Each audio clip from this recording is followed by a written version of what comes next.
Om Swastiastu, salam nama budaya. Dalam video ini, saya akan menjelaskan beberapa materi yaitu siklus air atau siklus hidrologi. Tapi sebelumnya, izinkan saya untuk memperkenalkan diri saya. Nama saya Desideri Andriagung, NIM 1954-1210-17, Prodi Manajemen Sumber Daya Perairan, MSDP, Fakultas Pertanian Universitas Saparamadewa. Baik, kemudian kita langsung saja ke materi. Yang pertama, kita menjelaskan dari siklus hidrologi itu sendiri. Siklus hidrologi atau siklus air adalah siklus air yang tidak pernah berhenti dari atmosfer ke bumi dan kembali ke atmosfer melalui kondensasi, presipitasi, evaporasi, dan transpirasi. Pemanasan air laut oleh sinar matahari merupakan kunci proses siklus hidrologi tersebut dapat berjalan secara terus-menerus. Kemudian saya menjelaskan dari penguapan atau evaporasi. Evaporasi itu sendiri merupakan kata lain dari penguapan. Siklus air akan bergerak dari adanya penguapan. Penguapan yang membuka terjalinnya siklus air ialah penguapan dari air yang ada di bumi seperti samudra, laut, danau, rawa, sungai, bendungan, dan areal persawahan. Semua air tersebut akan berganti menjadi uap air karena terdapat pemanasan dari sinar matahari.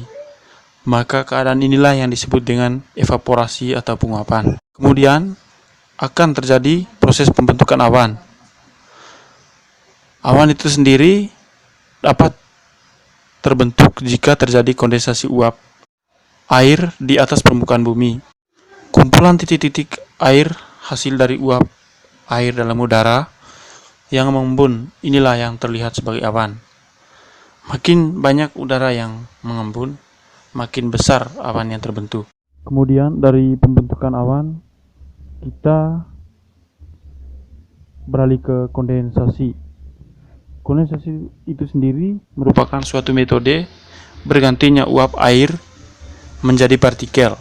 Pada saat uap air dari metode evaporasi, transpirasi, evapotranspirasi, dan sublimasi sudah mendekati ketinggian tertentu, uap air tersebut akan berganti menjadi partikel es yang berukuran sangat kecil melewati metode kondensasi. Pergantian bentuk ini terjadi karena akibat suhu udara yang sangat rendah saat berada di ketinggian. Di situ juga terdapat evaporasi, evapotranspirasi. Evapotranspirasi merupakan campuran dari evapotasi dan transpirasi. Maka mampu dikatakan bahwa evapotranspirasi adalah jumlah penguapan air atau penguapan air secara keseluruhan, baik yang ada di permukaan bumi atau tanah ataupun di hubungan makhluk hidup. Kemudian dari kondensasi itu akan menjadi awan. Awan itu yang mengakibatkan terjadinya hujan yang berasal dari kumpulan titik-titik air hasil dari uap air dalam udara yang mengembun. Inilah yang terlihat sebagai awan. Makin banyak udara yang mengembun, makin besar awan yang terbentuk sehingga terjadinya hujan. Sehingga di situ juga dapat terjadinya hujan. Kemudian dari proses hujan, dari hujan tadi, di situ juga terdapat akan terjadinya peresapan. Dari peresapan ini akan terjadi perkolasi. Perkolasi adalah proses mengalirnya air ke bawah secara gravitasi dari suatu lapisan tanah ke lapisan di bawahnya sehingga mencapai permukaan air tanah pada lapisan jenuh air. Kemudian dari proses perkolasi. Ada juga di situ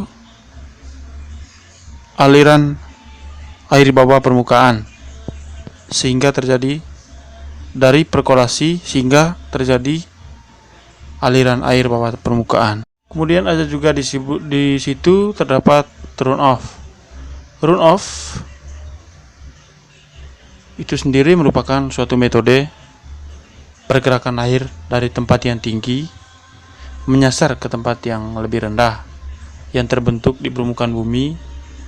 Pergerakan air tersebut dapat terbentuknya melewati saluran, misalnya saluran got, sungai, danau, muara sungai, hingga samudera.